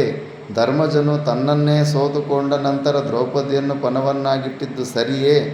ಈ ಪ್ರಶ್ನೆಗಳಿಗೆ ನೇರವಾದ ಉತ್ತರವು ಸಿಗದಿದ್ದರೂ ದ್ರೌಪದಿಯು ತನ್ನ ಗಂಡಂದಿರ ದಾಸ್ಯ ವಿಮೋಚನೆ ಮಾಡಬೇಕೆಂಬುವ ವರವನ್ನು ಕೇಳಿದ್ದರಿಂದಲೂ ವಿದುರನ ಅಭಿಪ್ರಾಯದಂತೆ ಧೃತರಾಷ್ಟ್ರನು ದ್ರೌಪದಿಯು ದಾಸಿಯಲ್ಲವೆಂಬುದನ್ನು ಮತ್ತು ಧರ್ಮಜನು ತಾನು ಸೋತು ಹೋದ ಮೇಲೆ ಶಕುನಿಯ ಪ್ರೇರಣೆಯಿಂದ ದ್ರೌಪದಿಯನ್ನು ಪಣವನ್ನಾಗಿಟ್ಟು ಸೋತನಾದ ಕಾರಣ ದ್ರೌಪದಿಯು ಗೆಲ್ಲಲ್ಪಟ್ಟಂತಾಗಿಲ್ಲವೆಂಬುದನ್ನು ಮನಗಂಡನೆಂದು ಹೇಳಬಹುದಾಗಿದೆ. ಇವೆಲ್ಲ ಇಲ್ಲಿಗೆ ಪ್ರಕರಣವು ಮುಗಿದಿದ್ದರೂ ಸಂಖ್ಯಾತವಾಗುತ್ತಿತ್ತು. ಆದರೆ ಸುಖಾಂತ್ಯವಾಗುವುದು ಕರ್ಣಾದಿ ದುಷ್ಟಚತುಷ್ಟಯಕ್ಕೆ ಖಂಡಿತವಾಗಿಯೂ ಇಷ್ಟವಿರಲಿಲ್ಲ. ಅಯ್ಯೋ, ಕಷ್ಟಪಟ್ಟಿದ್ದೆಲ್ಲ ಮತ್ತೆ ಹೋಯ್ತಲ್ಲ ಅಂದುಬಿಟ್ಟಿದ್ದನು. ಮತ್ತೆ ಹೇಳ್ತಾರೆ, ಪಾರೀಕ್ಷಿತ ಪಾಂಡವರನ್ನು ಕೆರಳಿಸುವ ಸಲುವಾಗಿ ಕರ್ಣನು ಪುನಃ ಮಾತನಾಡಲು ಉಪಕ್ರಮಿಸಿದನು. ಮನುಷ್ಯರಲ್ಲಿ ಇದುವರೆಗೂ ನಾವು ಯಾವ ಸುಂದರ ಸ್ತ್ರೀಯರ ಹೆಸರನ್ನು ಕೇಳಿರುವೆವೋ ಅವರಲ್ಲಿ ಯಾರೂ ದ್ರೌಪದಿಯು ಮಾಡಿರುವ ಇಂತಹ ಅದ್ಭುತ ಕಾರ್ಯವನ್ನು ಮಾಡಿರುವುದನ್ನು ನಾವು ಕೇಳಿಲ್ಲ. ಪಾಂಡವರು ಕೌರವರ ವಿಷಯದಲ್ಲಿ ಅತಿ ಕ್ರೋಧಾವಿಷ್ಟರಾಗಿದ್ದರೂ ಏನು ಮಾಡಲಾರದ ಸ್ಥಿತಿಯಲ್ಲಿದ್ದಾಗ ದ್ರೌಪದಿಯು ಪಾಂಡುಪುತ್ರರಿಗೆ ಶಾಂತಿದಾಯಕಳಾದಳು. ಪಾಂಡುಪುತ್ರರು ಸಂಕಟವೆಂಬ ಸಮುದ್ರದಲ್ಲಿ ಆಶ್ರಯವಿಲ್ಲದೆ ದಾಟಿಸುವ ಹಡಗಿಲ್ಲದೆ ಮುಳುಗು ಹೋಗುತ್ತಿದ್ದಾಗ ಈ ಪಾಂಚಾಲಿಯು ದೋಣಿಯ ರೂಪದಲ್ಲಿ ಪಾಂಡವರನ್ನು ಕಷ್ಟದಿಂದ ಪಾರು ಮಾಡಿ ದಡಕ್ಕೊಯ್ದಳು. ಜನಮೇಜಯ, ಕುರುರಾಜರ ಮಧ್ಯದಲ್ಲಿ ಕರ್ಣನು ಹೀಗೆ ಹೇಳಿದುದನ್ನು ಕೇಳಿ ಹೆಚ್ಚು ಅಸಹನಶೀಲನಾದ ಭೀಮಸೇನನು ಬಹಳ ಖೇದಗೊಂಡವನಾಗಿ ದೀರ್ಘವಾಗಿ ನಿಟ್ಟುಸಿರು ಬಿಡುತ್ತಾ ಹೇಳಿದನು, ಅಹೋ ಸ್ತ್ರೀಗತಿ ಪಾಂಡುಪುತ್ರಾನಾಂ. ಅಯ್ಯೋ, ವೀರರೆನಿಸಿದ ಪಾಂಡುಪುತ್ರರಿಗೆ ಸ್ತ್ರೀಯು ಉದ್ಧಾರಕಳಾಗಬೇಕಾಯಿತೆ. ಒಂದು ಹೆಣ್ಣು ಮಗು ಬಂದು ಪ್ರಾಣ ರಕ್ಷಣೆ ಮಾಡಲಲ್ಲ ಅನ್ನೋ ಥರ. ಧನಂಜಯ, ಮನುಷ್ಯನಲ್ಲಿ ಸಂತಾನ ಕರ್ಮ ಮತ್ತು ವಿದ್ಯೆ ಈ ಮೂರು ಜ್ಯೋತಿಗಳು ಅಡಗಿರುವುವೆಂದು ಮಹರ್ಷಿ ದೇವಳರು ಹೇಳುತ್ತಾರೆ. ಈ ಮೂರರಿಂದಲೇ ಪ್ರಪಂಚದ ಉತ್ಪತ್ತಿಯಾಗಿದೆ. ಮನುಷ್ಯನು ಗತಪ್ರಾಣನಾದ ನಂತರ ದೇಹವು ಅಶುಚಿಯಾಗುತ್ತದೆ. ಬಂಧು ಮಿತ್ರರು ಆ ದೇಹವನ್ನು ವಿಸರ್ಜಿಸುತ್ತಾರೆ. ಅಂತಹ ಸಮಯದಲ್ಲಿಯೂ ಮೇಲೆ ಹೇಳಿದ ಮೂರು ಬೆಳಕುಗಳು ಜೀವನವನ್ನು ಪಿತೃಲೋಕ ದೇವಲೋಕಗಳಿಗೆ ಒಯ್ಯಲು ಸಾಧಕಗಳಾಗುತ್ತವೆ. ಆದರೆ ಈ ಮೂರು ಬೆಳಕುಗಳು ಇಂದು ನಮ್ಮಲ್ಲಿ ಮಸುಕಾಗಿವೆ. ಏಕೆಂದರೆ ನಮ್ಮ ಭಾರ್ಯೆಯನ್ನು ಈ ಸಭೆಯಲ್ಲಿ ದುಶ್ಯಾಸನನು ಬಲಾತ್ಕಾರಪೂರ್ವಕವಾಗಿ ಸೆಳೆದಾಡಿ ಅಪಮಾನಗೊಳಿಸಿರುವುದರಿಂದ ಸಂತಾನ ರೂಪವಾದ ಜ್ಯೋತಿಯು ನಷ್ಟವಾದಂತಾಗಿದೆ. ಧನಂಜಯ, ಪರಪುರುಷ ಸ್ಪರ್ಶವಾದ ನಂತರ ಇವಳಲ್ಲಿ ಜನಿಸಿರುವ ಶಿಶುವು ಅಪತ್ಯಂ ಎಂಬ ಸಂಜ್ಞೆಯನ್ನು ಹೇಗೆ ತಾನೇ ಪಡೆಯುತ್ತದೆ? ಅರ್ಜುನನು ಹೇಳ್ತಾನೆ, ಅಣ್ಣ, ಕೀಳು ಜನರಾಡುವ ಮಾತಿಗೆ ಅಷ್ಟೊಂದು ಬೆಳಕೊಡುವ ಕಾರಣವಿಲ್ಲ. ಭಾರತನೇ, ಉತ್ತಮ ಪುರುಷರು ಯಾವಾಗಲೂ ಹೀನರಿಂದ ಹೇಳಲ್ಪಟ್ಟ ಅಥವಾ ಹೇಳಲ್ಪಡದಿದ್ದರೂ ಊಹ್ಯವಾಗುವ ನಿಷ್ಠುರೋಕ್ತಿಗಳಿಗೆ ಉತ್ತರಿಸಲು ಹೋಗುವುದಿಲ್ಲ. ದುಷ್ಟರ ಸ್ವಭಾವವೇ ಕಠಿಣೋಕ್ತಿಗಳನ್ನು ಹೇಳುವುದಾಗಿರುವುದರಿಂದ ಅವರಾಡಿದುದಕ್ಕೆ ಪ್ರತಿಯಾಡುವುದು ವ್ಯರ್ಥವೇ ಸರಿ. ಅವರಷ್ಟೇ ಚುಚ್ಚೋ ಮಾತುಗಳೇ ಆಡಬೇಕು ಅಂತ ನಾವೆಷ್ಟು ಕೋಪಗೊಳ್ತಾ ಇರ್ತೋ ಅವ್ರಿಗಿನ್ನೂ ಅಷ್ಟು ಕಿಕ್ಕು ಬರ್ತಾ ಇರುತ್ತೆ. ಈ ಭೀಮನಿಗೆ ಇದು ಗೊತ್ತಿಲ್ಲ.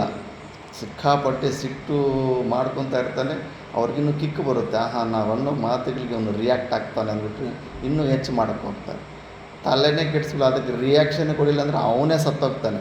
ಅಯ್ಯೋ, ಇವನಿಗೆ ಏನಂದ್ರು ಏನು ಮಾಡಿದ್ರು ಏನು ರಿಯಾಕ್ಷನ್ನೇ ಇಲ್ವಲ್ಲ ಅಂತ ಅವನೇ ಸುಟ್ಟೋಗ್ಬಿಡ್ತಾನೆ. ಅದರಿಂದ ದುಃಖದಿಂದ ಇನ್ನೂ ಪರೇಶಾನ್ ಆಗಿಬಿಡ್ತಾನೆ.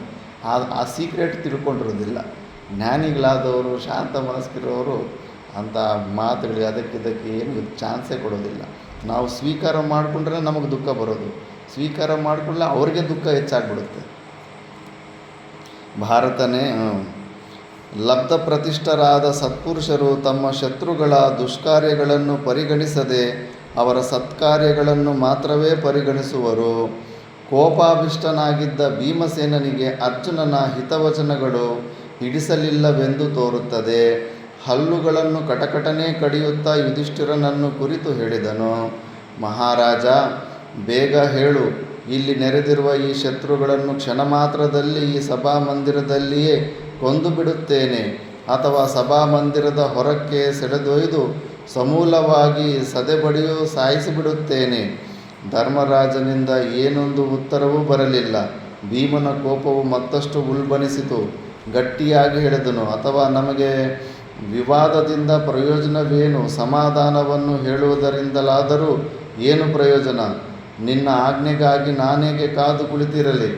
ನಾನು ಈ ಕ್ಷಣದಲ್ಲಿ ಇವರನ್ನೆಲ್ಲರನ್ನು ಮುಗಿಸಿಯೇ ಬಿಡುತ್ತೇನೆ. ಅನಂತರದಲ್ಲಿ ಜ್ಞಾತಿ ಬಾಧೆಯಿಲ್ಲದ ಈ ಅಖಂಡ ಭೂಮಂಡಲವನ್ನು ನೀನು ಆಳುವವನಾಗು. ಹೀಗೆಂದು ಹೇಳಿ ತಮ್ಮಂದಿರ ಮಧ್ಯದಲ್ಲಿ ಕುಳಿತಿದ್ದ ಭೀಮಸೇನನು ಸಿಂಹವು ತನ್ನ ಸಮೀಪಗತವಾದ ಮೃಗಗಳನ್ನು ದುರದುರನೆ ನೋಡುವಂತೆ ಆ ರಾಜರೆಲ್ಲರನ್ನೂ ಕೋಪದಿಂದ ಕಾದ ಕೆಂಡದಂತಾಗಿದ್ದ ಕಣ್ಣುಗಳಿಂದ ದುರದುರನೆ ನೋಡಿದನು. ಅನಾಯಾಸವಾಗಿ ಶತ್ರುಗಳನ್ನು ಸಂಹರಿಸುವ ಪರಾಕ್ರಮದಿಂದ ಕೂಡಿದ್ದ ಅರ್ಜುನನು ಮುಂದೆ ಆಗಬಹುದಾದ ಅನರ್ಥವನ್ನು ನೆನೆದು ಭೀಮಸೇನನನ್ನು ಬಾರಿ ಬಾರಿಗೂ ಸಂತೈಸುತ್ತಿದ್ದನು. ಕೇಂದ್ರೀಕೃತವಾಗಿದ್ದ ಭೀಮಸೇನನ ಕೋಪವು ಕಾರ್ಯರೂಪದಲ್ಲಿ ಪರ್ಯಾವಸಾನವಾಗಲು ಅವಕಾಶವಾಗದಿದ್ದುದರಿಂದ ಅಗ್ನಿರೂಪವಾಗಿ ಪರಿವರ್ತನೆ ಹೊಂದಿ ಪಂಚೇಂದ್ರಿಯಗಳ ಮೂಲಕವೂ ಹೊಗೆಯೊಡನೆ ಅಗ್ನಿ ಕಣ್ಣುಗಳು ಹೊರಬರುತ್ತಿದ್ದವು. ಪ್ರಪಂಚದ ಪ್ರಳಯಕಾಲದಲ್ಲಿರುವ ಯಮನಂತೆಯೇ ಕಾಣುತ್ತಿದ್ದ ಭೀಮಸೇನನ ಹುಬ್ಬುಗಳು ಗಂಟಿಕ್ಕಿಕೊಂಡಿದ್ದವು. ಅವನ ಭಯಂಕರ ಮುಖವನ್ನು ಯಾರಿಂದಲೂ ಕ್ಷಣ ಮಾತ್ರವಾದರೂ ನೋಡಲು ಸಾಧ್ಯವಾಗುತ್ತಿರಲಿಲ್ಲ. ಕಟ್ಟ ಕಡೆಗೆ ಧರ್ಮರಾಜನೇ ಮೇಲೆದ್ದು ಹೋಗಿ ಭೀಮಸೇನನನ್ನು ಬಾಚಿ ತಬ್ಬಿಕೊಂಡು, ಈ ರೀತಿ ಮಾಡಕೂಡದು, ಶಾಂತನಾಗಿ ಸುಮ್ಮನೆ ಕುಳಿತಿರು ಭೀಮಸೇನ ಎಂದು ಹೇಳಿ ಸಮಾಧಾನಪಡಿಸಿದನು. ಯುಧಿಷ್ಠಿರನು ಮಹಾಬಾಹುವಾದ ಕೋಪದಿಂದ ರಕ್ತಲೋಚನನಾಗಿದ್ದ ಭೀಮಸೇನನನ್ನು ಮುನ್ನುಗ್ಗಿ ಹೋಗದಂತೆ ತಡೆ ಹಿಡಿದು ದೊಡ್ಡಪ್ಪನಾದ ಧೃತರಾಷ್ಟ್ರನ ಸಮೀಪದಲ್ಲಿ ಬದ್ಧಾಂಜಲಿಯಾಗಿ ನಿಂತು ವಿನಯಪೂರ್ವಕವಾಗಿ ಹೇಳತೊಡಗಿದನು. ಪಾರೀಕ್ಷಿತ, ಯುಧಿಷ್ಠಿರ ಹೀಗೆ ಹೇಳ್ತಾನೆ, ಮಹಾರಾಜ, ನೀನೇ ನಮ್ಮೆಲ್ಲರಿಗೂ ಪ್ರಭು. ಈಗ ನಾವೇನು ಮಾಡಬೇಕೆಂಬುದನ್ನು ಆಜ್ಞಾಪಿಸುವವನಾಗು. ನಾವು ಯಾವಾಗಲೂ ನಿನ್ನ ಆಜ್ಞಾನುಸಾರವಾಗಿಯೇ ಇರಬೇಕೆಂದು ಇಚ್ಛಿಸುತ್ತೇವೆ. ಧೃತರಾಷ್ಟ್ರನು ಹೇಳುತ್ತಾನೆ, ಅಜಾತಶತ್ರೋ, ನಿನಗೆ ಮಂಗಲವಾಗಲಿ. ನನ್ನಿಂದ ಆಜ್ಞಪ್ತರಾದ ನೀವು ಸಂಪತ್ ಸಮೃದ್ಧವಾದ ರಾಜ್ಯವನ್ನು ಶಾಸನ ಮಾಡಿರಿ. ವೃದ್ಧನಾದ ನಾನು ಈಗ ಹೇಳಿರುವ ಶ್ರೇಯಸ್ಕರವಾದ ಹಿತವಚನಗಳಂತೆ ನಡೆದುಕೋ. ಯುಧಿಷ್ಠಿರ, ನಿನಗೆ ಧರ್ಮ ಸೂಕ್ಷ್ಮವೂ ಧರ್ಮದ ಗತಿಯು ಸಂಪೂರ್ಣವಾಗಿ ತಿಳಿದಿರುವುದು. ನೀನು ವಿನೀತನಾಗಿಯೂ ಮಹಾಪ್ರಾಜ್ಞನಾಗಿಯೂ ಇರುವೆ. ಜ್ಞಾನವೃದ್ಧರ ಸೇವೆಯನ್ನು ಮಾಡಿರುವೆ. ಬುದ್ಧಿ ಇರುವೆಡೆಯಲ್ಲಿ ಶಾಂತಿ ಇರುತ್ತದೆ. ನೀನು ಬುದ್ಧಿವಂತನಾಗಿಯೂ ವಿವೇಕಿಯಾಗಿ ಇರುವುದರಿಂದ ಶಾಂತಿಯ ಮಾರ್ಗವನ್ನು ಅನುಸರಿಸುವವನಾಗು. ಎಲ್ಲಿ ಜ್ಞಾನ ಇರುತ್ತೋ, ಬುದ್ಧಿವಂತಿಕೆ ಇರುತ್ತೋ, ಅಲ್ಲಿ ಶಾಂತಿ ಇರುತ್ತೆ. ಶಾಂತಿ ಇಲ್ಲ ಅಂದರೆ ಇನ್ನೂ ಜ್ಞಾನದಲ್ಲೇನೋ ರಿಪೇರಿ ಮಾಡ್ಕೋಬೇಕಾಗುತ್ತೆ.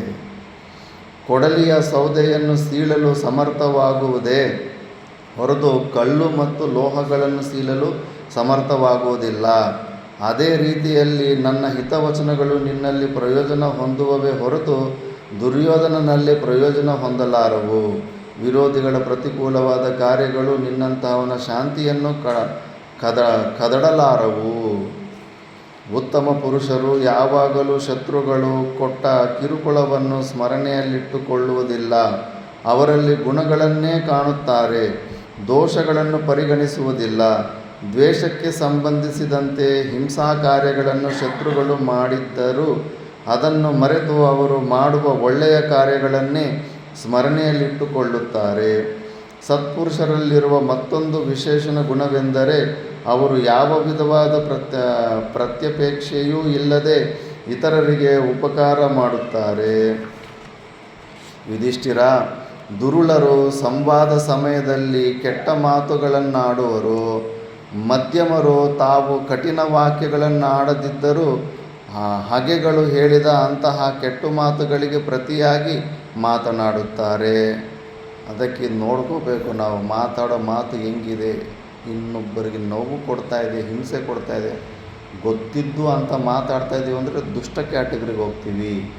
ದುರುಳರು ಸಂವಾದ ಸಮಯದಲ್ಲಿ ಕೆಟ್ಟ ಮಾತುಗಳನ್ನು ಆಡುತ್ತಾರೆ. ಅದು ಮಾತು ಅನುದ್ವೇಗಕರಂ ವಾಕ್ಯಂ ವದೇತಂತ, ಉದ್ವೇಗವನ್ನು ತರಿಸುವಂಥ ಮಾತು ನಾವು ಬಾಯಿಂದ ಬಿಡಲೇಬಾರ್ದು. ಅದರಲ್ಲಿ ಇನ್ನೂ ಇಂಟೆನ್ಸ್ಫುಲ್ಲಾಗಿ ಅವನು ನೋವು ಹೊಂದಬೇಕು ನಾನು ಅನ್ನೋ ಮಾತಿಂದ ಅನ್ನೋ ಉದ್ದೇಶಪೂರ್ವಕ ಹೇಳಿದ್ರೆ ಮಹಾದುಷ್ಟನಾಗಿಬಿಡ್ತಾನೆ. ಯಾಕಂದರೆ ಅಲ್ಲಿ ಜ್ಞಾನ ಇಲ್ಲ ಅಂತ. ಮತ್ತು ಏನು ನಿನ್ನ ಮಾತು ಕೇಳಿಬಿಟ್ಟು ಸುಮ್ಮನೆ ಇರ್ತಾನೆ ಅವನು. ಯಾರೇ ಎಷ್ಟು ಬಲಹೀನವಾದವನಾಗಲಿ ಮತ್ತೆ ತಿರುಗಿ ವಾಪಸ್ ಕೊಡ್ತಾನೆ. ಬಡ್ಡಿ ಸಮೇತ ವಾಪಸ್ ಕೊಡ್ತಾನೆ. ಸ್ವಂತ ಮಗನಾಗಿರಲಿ, ಸ್ವಂತ ಹೆಂಡತಿ ಆಗಿರಲಿ, ಯಾರೇ ಆಗಿರಲಿ, ಎಷ್ಟು ಬಲಹೀನ ಸ್ಥಿತಿಯಲ್ಲಿದ್ದರೂ ಕೂಡ ನಾವು ಅಂಥ ಚುಚ್ಚೋ ಮಾತಾಡಿದ್ರೆ ವಾಪಸ್ಸು ಕೊಡ್ತಾನೆ ಯಾವುದೋ ಒಂದು ರೀತಿಯಲ್ಲಿ. ಮತ್ತು ಮಧ್ಯಮರು ಕಠಿಣ ಮಾತಾಡೋದಿಲ್ಲ, ಬಟ್ ತಾವು ಕಠಿಣ ವಾಕ್ಯಗಳನ್ನು ಆಡದಿದ್ದರೂ ಹಗೆಗಳು ಹೇಳಿದ ಅಂತಹ ಕೆಟ್ಟ ಮಾತುಗಳಿಗೆ ಪ್ರತಿಯಾಗಿ ಮಾತನಾಡುತ್ತಾರೆ. ಅದನ್ನು ಸಪೋರ್ಟ್ ಮಾಡ್ತಾ ಇರ್ತಾರೆ ಕೆಟ್ಟ ಮಾತುಗಳನ್ನ. ಆದರೆ ಧೀರರಾದ ಸತ್ಪುರುಷರು ಮಾತ್ರ ಅಂತಹ ಕೆಟ್ಟ ಮಾತುಗಳಿಗೆ ಪ್ರತಿಯಾಗಿ ಮಾತುಗಳನ್ನು ಆಡುವುದಿಲ್ಲ. ಸ್ವಲ್ಪ ಸಹನೆ ಮಾಡ್ಕೊಂಡ್ಬಿಡ್ತಾರೆ. ಅಂತಹ ಮಾತುಗಳನ್ನು ಸ್ಮರಿಸುವುದೂ ಇಲ್ಲ. ಇದೊಂದು ರೋಗ ಇರುತ್ತೆ. ಒಂದು 100 ಯಾರೊಬ್ಬ ಮನುಷ್ಯ ನಮಗೆ 100 ಒಳ್ಳೆ ಕೆಲಸ ಮಾಡಿರ್ತಾನೆ, ಅದೇನು ನೆನಪು ಬರಲ್ಲ. ಅವನು ಒಂದು ಕೆಟ್ಟ ಮಾತು ಅಂದಿದ್ರೆ ಈ ಮಾಡಿರೋ ಒಳ್ಳೆ ಕೆಲಸ ಎಲ್ಲವೂ ಸ್ವಾಹ ಆಗಿಬಿಡುತ್ತೆ. ಮರ್ತು ಬಿಡ್ಬೇಕಂತ ಅವೆಲ್ಲ ಕೆಟ್ಟದ್ದು ಹಾನಿ. ಕಾರಣ ಇಲ್ಲದಿರೋ ಕಾರ್ಯ ಇರೋದಿಲ್ಲ. ನಾವು ಅವ್ರಿಗೇನೋ ತೊಂದರೆ ಕೊಟ್ಟಿರ್ತೀವಿ ಪೂರ್ವಜನ್ಮದಲ್ಲಿ, ಅದು ರಿಟರ್ನ್ ಕೊಟ್ಟಿರ್ತಾರೆ. ಅದನ್ನು ಅಲ್ಲಿಗೆ ಸೈಲೆಂಟ್ ಆಗಿಬಿಟ್ರೆಗೇನ ಅಲ್ಲಿಗೆ ಮುಗಿದೋಗುತ್ತೆ. ಅದನ್ನು ಬೆಳೆಸ್ಕೊತ ಹೋಗ್ತಾ ಇದ್ದರೆ ಮತ್ತೆ ಕರ್ಮಗಳು ಬೆಳೀತಾ ಇರ್ತವೆ ಎಂಬ ವಿಷಯವನ್ನು ಅವರು ಮನಸ್ಸಿಗೆ ಹಚ್ಚಿಕೊಳ್ಳುವುದಿಲ್ಲ. ಕೆಟ್ಟ ಮಾತುಗಳನ್ನು ಕೇಳುವುದರಿಂದ ತಮ್ಮ ಮನಸ್ಸಿನಲ್ಲುಂಟಾಗುವ ಖೇದವನ್ನು ಮನನ ಮಾಡಿಕೊಂಡು ಅದೇ ವಿಧವಾದ ಖೇದವು ಅಥವಾ ದುಃಖವು ತಾವೂ ಕೆಟ್ಟ ಮಾತುಗಳನ್ನು ಪ್ರತಿಯಾಗಿ ಆಡಿದರೆ ಶತ್ರುಪಕ್ಷದವರಿಗೂ ಉಂಟಾದೀತೆಂಬುದನ್ನು ವಿವೇಚಿಸಿ ಸತ್ಪುರುಷರು ಕೆಟ್ಟ ಮಾತುಗಳನ್ನು ಆಡುವುದಿಲ್ಲ. ಈ ಕಾರಣದಿಂದಲೇ ಅವರು ಅಂತಹ ಮಾತುಗಳನ್ನು ಸ್ಮರಣೆಯಲ್ಲಿಯೂ ಇಟ್ಟುಕೊಳ್ಳುವುದಿಲ್ಲ. ಶತ್ರುಪಕ್ಷದವರೇನಾದರೂ ಒಳ್ಳೆಯದನ್ನು ಮಾಡಿದ್ದರೆ ಅದನ್ನು ಮಾತ್ರ ಸ್ಮರಣೆಯಲ್ಲಿಟ್ಟುಕೊಳ್ಳುವರು. ಸತ್ಪುರುಷರು ಆರ್ಯ ಮರ್ಯಾದೆಯನ್ನು ಯಾವಾಗಲೂ ಭಂಗಪಡಿಸತಕ್ಕವರಲ್ಲ. ಅವರ ದರ್ಶನವು ಎಲ್ಲರಿಗೂ ಪ್ರಿಯವಾಗುತ್ತದೆ. ಅಂತಹವರನ್ನು ನೋಡಬೇಕೆಂದೇ ಪ್ರಪಂಚವು ಅಪೇಕ್ಷಿಸುತ್ತದೆ. ಈ ಕೌರವ ಪಾಂಡವರ ಸಮಾಗಮದಲ್ಲಿ ನೀನಾದರೋ ಶ್ರೇಷ್ಠ ಪುರುಷರಿಗೆ ಅನುಗುಣವಾಗಿ ನಡೆದುಕೊಂಡಿರುವೆ. ಮಗು, ದುರ್ಯೋಧನನ ಕಠಿಣೋಕ್ತಿಗಳನ್ನು ಸ್ಮರಣೆಯಲ್ಲಿಟ್ಟುಕೊಳ್ಳಬೇಡ. ನೀನು ಇಲ್ಲಿ ಒಳ್ಳೆಯತನವನ್ನು ಸ್ಮರಣೆಯಲ್ಲಿಟ್ಟುಕೊಳ್ಳಬೇಕಾದರೆ ತಾಯಿಯಾದ ಪರಮಧಾರ್ಮಿಕಳಾದ ಗಾಂಧಾರಿಯನ್ನು, ವೃದ್ಧನಾದ, ಅಂಧನಾದ ಮತ್ತು ತಂದೆಯಾದ ನನ್ನನ್ನು ನೋಡು. ನಮ್ಮ ಬಂಧು ಮಿತ್ರರನ್ನು ಕಾಣುವ ಸಲುವಾಗಿಯೂ ಮತ್ತು ನನ್ನ ಮಕ್ಕಳ ಬಲಾಬಲಗಳನ್ನು ತಿಳಿಯುವ ಕಾರಣದಿಂದಲೂ ನಾನು ಈ ಜೂಜಾಟವು ನಡೆಯಲು ಅವಕಾಶವನ್ನಿತ್ತೆನು. ಯುಧಿಷ್ಠಿರ, ನಿನ್ನನ್ನು ರಾಜನನ್ನಾಗಿ ಪಡೆದಿರುವ ಮತ್ತು ಮಹಾಮೇಧಾವಿಯಾದ ವಿದುರನನ್ನು ಸಲಹೆಗಾರನನ್ನಾಗಿ ಪಡೆದಿರುವ ಕುರುಗಳು ಎಂದೆಂದಿಗೂ ದುಃಖಪಡುವ ಸಂಭವವಿಲ್ಲ. ಧರ್ಮಜ, ನಿನ್ನಲ್ಲಿ ಧರ್ಮವಿದೆ, ನೀನೇ ಧರ್ಮಮೂರ್ತಿ. ಅರ್ಜುನನಲ್ಲಿ ಧೈರ್ಯವಿದೆ, ಭೀಮಸೇನನಲ್ಲಿ ಪರಾಕ್ರಮವಿದೆ. ಶ್ರದ್ಧೆ ಮತ್ತು ಗುರು ಶುಶ್ರೂಷೆಗಳಿಗೆ ನಕುಲ ಸಹದೇವರು ಹೆಸರಾಂತರವರು. ನಿನಗೆ ಮಂಗಲವಾಗಲಿ. ಯುಧಿಷ್ಠಿರ, ಖಾಂಡವ ಪ್ರಸ್ಥಕ್ಕೆ ಹಿಂದಿರುಗುವಾಗ ನಿನ್ನ ಸಹೋದರರಲ್ಲಿಯೂ ದಾಯಾದರಲ್ಲಿಯೂ ಪರಸ್ಪರ ವಿಶ್ವಾಸವು ಬೆಳೆಯಲಿ. ನಿನ್ನ ಮನಸ್ಸು ಎಂದೆಂದಿಗೂ ಧರ್ಮದಲ್ಲಿಯೇ ಲೀನವಾಗಿರಲಿ. ಧೃತರಾಷ್ಟ್ರನು ಹೀಗೆ ಹೇಳಿ ಪಾಂಡವರಿಗೆ ಖಾಂಡವ ಪ್ರಸ್ಥಕ್ಕೆ ಹೋಗಲು ಅನುಮತಿಯನ್ನಿತ್ತನು. ಯುಧಿಷ್ಠಿರನು ರಾಜನ ಅನುಜ್ಞೆಯನ್ನು ಪಡೆದವನಾಗಿ ಅಲ್ಲಿ ಹಿರಿಯರಿಗೆ ಮಾಡಬೇಕಾಗಿದ್ದ ಅಭಿವಾದನವೇ ಮುಂತಾದ ಸಮುದಾಚಾರಗಳನ್ನು ಪೂರೈಸಿದನು. ಅನಂತರ ಪಾಂಡವರು ದ್ರೌಪದಿಯಿಂದೊಡಗೂಡಿ ದಿವ್ಯವಾದ ರಥಗಳಲ್ಲಿ ಕುಳಿತು ಸಂತುಷ್ಟ ಹೃದಯರಾಗಿ ಇಂದ್ರಪ್ರಸ್ಥ ನಗರಿಗೆ ಕಡೆಗೆ ಪ್ರಯಾಣ ಮಾಡಿದರು. ಧೃತರಾಷ್ಟ್ರನು ಪಾಂಡವರನ್ನು ಸಂತೈಸಿ ಬೀಳ್ಕೊಟ್ಟಿದ್ದೇನೋ ನಿಜ, ಆದರೆ ಪಾಂಡವರಿಗೆ ಕೌರವರ ಮೇಲಿದ್ದ ಕೋಪವು ನಿವಾರಣೆಯಾಯಿತೆ. ಭೀಮಸೇನನು ದುಶ್ಯಾಸನನ ವಿಷಯವಾಗಿ ಮಾಡಿದ ಪ್ರತಿಜ್ಞೆಯ ಫಲಿತಾಂಶವೇನು? ಶಾಂತಿ ಸಂಧಾನವಾದ ನಂತರ ಭೀಮನ ಪ್ರತಿಜ್ಞೆಯು ನೆರವೇರುವುದೆಂದು ಇತ್ತ ಕಡೆಯಲ್ಲಿ ಕೌರವರಾದರೂ ನಿರ್ಯೋಚನೆಯಿಂದಿರಲು ಸಾಧ್ಯವಾಯಿತೇ? ಸಾಧ್ವಿಯಾದ ದ್ರೌಪದಿಯ ಮಾನಭಂಗ ಮಾಡಿಬಿಟ್ಟ ನಂತರ ನಾಗರ ಹಾವನ್ನು ಘಾಸಿ ಮಾಡಿ ಬಿಟ್ಟಂತಾಯಿತಲ್ಲವೇ? ಸಕಲ ಸಂಪದ್ಯುಕ್ತರಾಗಿ ರಾಜಧಾನಿಗೆ ತೆರಳಿದ ಪಾಂಡವರ ವಿಷಯದಲ್ಲಿ ನಿರ್ಯೋಚನೆಯಿಂದಿರುವುದೆಂತೂ ಕಠಿಣ. ಜನಮೇಜಯ, ಮೇಲಿನ ವಿಷಯಗಳನ್ನೇ ಮನಸ್ಸಿನಲ್ಲಿ ಯೋಚಿಸಿದವನಾಗಿ ವೈಶಂಪಾಯರು ಹೇಳ್ತಾರೆ.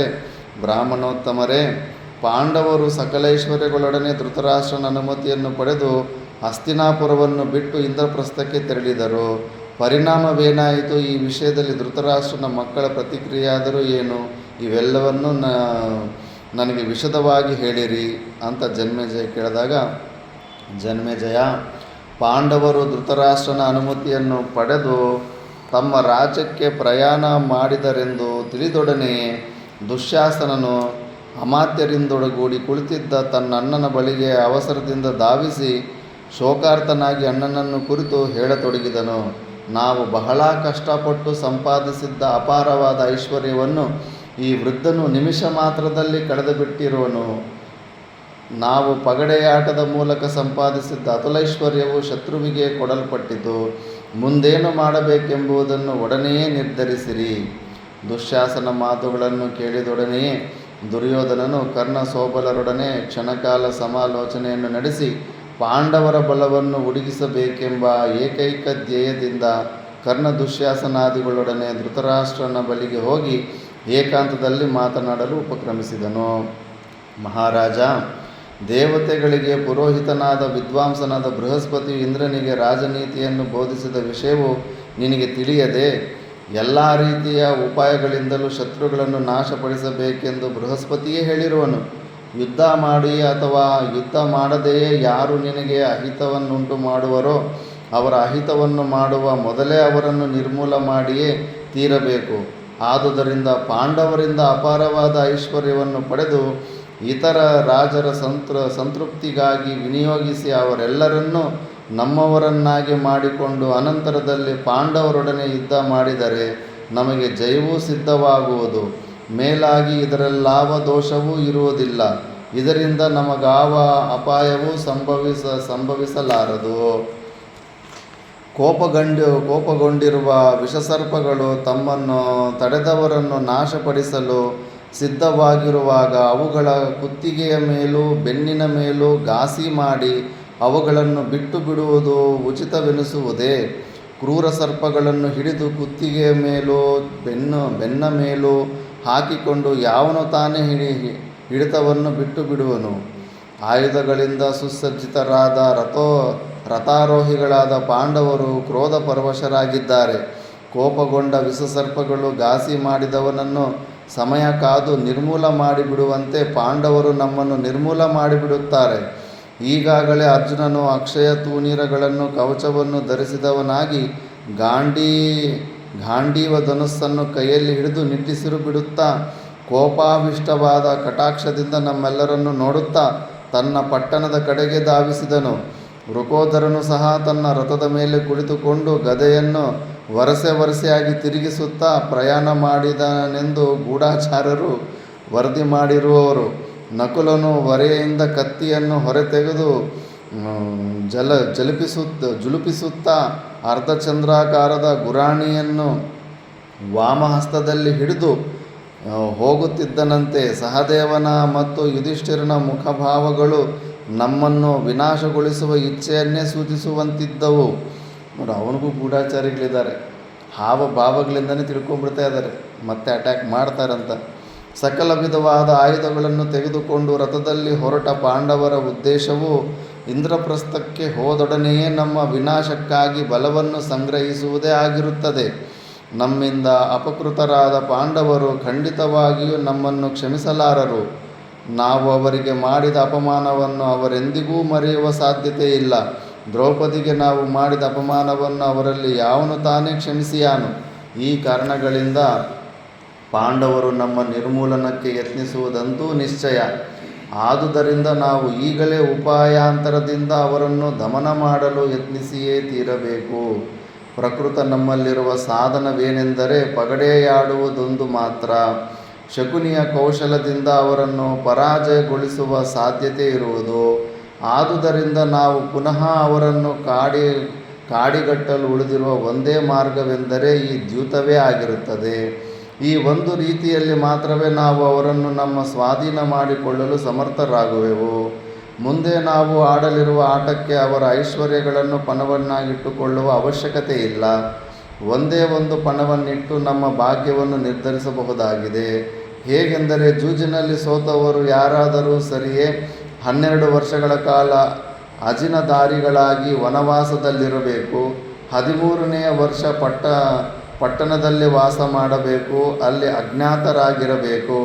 ಆ 1 ವರ್ಷದ ಅವಧಿಯಲ್ಲಿ ಅಜ್ಞಾತವಾಸದಲ್ಲಿರುವವರನ್ನು ಗುರುತಿಸಿಬಿಟ್ಟರೆ ಅವರು ಪುನಃ 12 ವರ್ಷಗಳ ಕಾಲ ವನವಾಸವನ್ನು ಮಾಡಬೇಕು.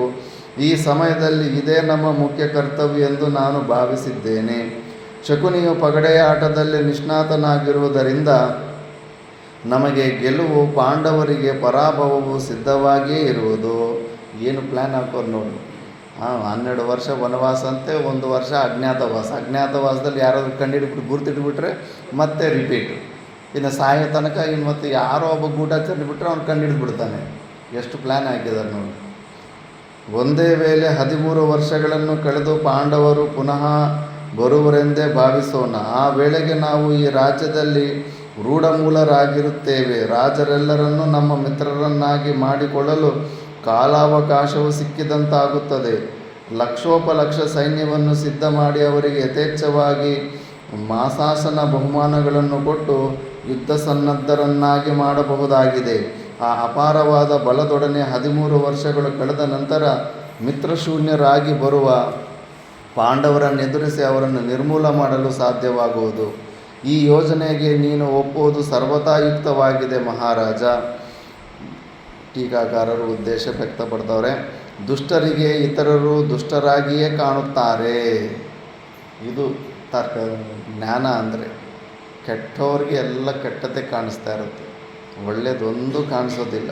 ಸ್ವಭಾವನೇ ಹಂಗಾಗ್ಬಿಟ್ಟಿರುತ್ತೆ. ಬೇರೆಯವರು ಮಾಡುವ ಪ್ರತಿಯೊಂದು ಕಾರ್ಯವೂ ದೌಷ್ಟ್ಯದಿಂದ ಕೂಡಿರುವುದೆಂದು ದುಷ್ಟರ ಭಾವನೆಯಾಗಿರುತ್ತದೆ. ಇದೊಂದು ಸಾಮಾನ್ಯ ನಿಯಮ. ಈ ನಿಯಮದಂತೆಯೇ ದುರ್ಯೋಧನನು ಧರ್ಮಾತ್ಮನಾದ ಯುಧಿಷ್ಠಿರನನ್ನು ಸಂಶಯಿಸಿದ್ದರಲ್ಲಿ ವಿಶೇಷವೇನೂ ಇಲ್ಲ. ಧೃತರಾಷ್ಟ್ರನ ಪಾತ್ರವಿಲ್ಲಿ ಗಾಳಿ ಬಂದ ಕಡೆಗೆ ತಿರುಗಿಕೊಳ್ಳುವ ದಿಕ್ಸೂಚಿಯಂತೆ. ವಿದುರನ ನೀತಿಗಳನ್ನು ಕೇಳುವಾಗಲೆಲ್ಲ ವಿದುರನು ಹೇಳುವುದೇ ಸರಿಯೆಂದು ತನ್ನ ಮಗನು ದುಷ್ಟನೆಂದು ನಿಶ್ಚಯ ಮಾಡುವನು.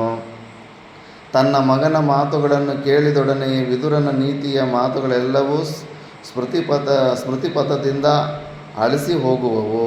ಇದರ ಜೊತೆಗೆ ಪುತ್ರ ಪ್ರೇಮವೆಂಬ ವ್ಯಾಮೋಹವು ಧೃತರಾಷ್ಟ್ರನನ್ನು ಆವರಿಸಿ ಬಿಡುವುದು. ಈ ಮೋಹ ಅನ್ನೋದು ಹಂಗೆಲ್ಲ ಮಾಡಿಸ್ಬಿಡುತ್ತೆ ತಪ್ಪು ಕೆಲಸ. ತಮ್ಮವ್ರದ್ದು ತಮ್ಮ ಮಕ್ಕಳದು ತಪ್ಪು ಕಾಣಿಸೋದೇ ಇಲ್ಲ.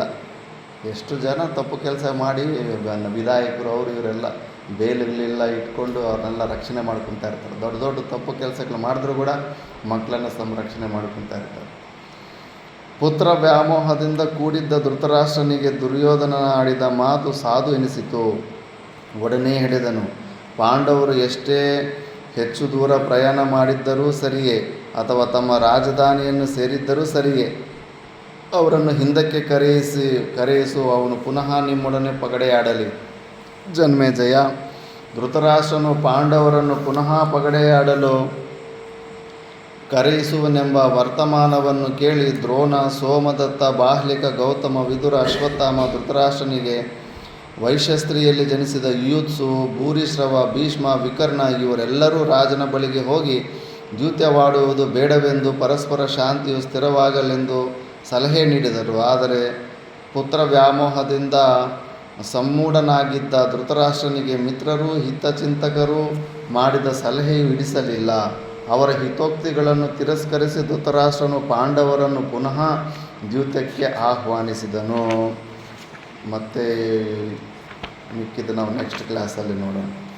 ಓಂ ಪೂರ್ಣಮದಃ ಪೂರ್ಣಮಿದಂ ಪೂರ್ಣಮುದಚ್ಯತೆ ಪೂರ್ಣಸ್ಯ ಪೂರ್ಣಮಾದಾಯ ಪೂರ್ಣಮೇವಾವಶಿಷ್ಯತೆ.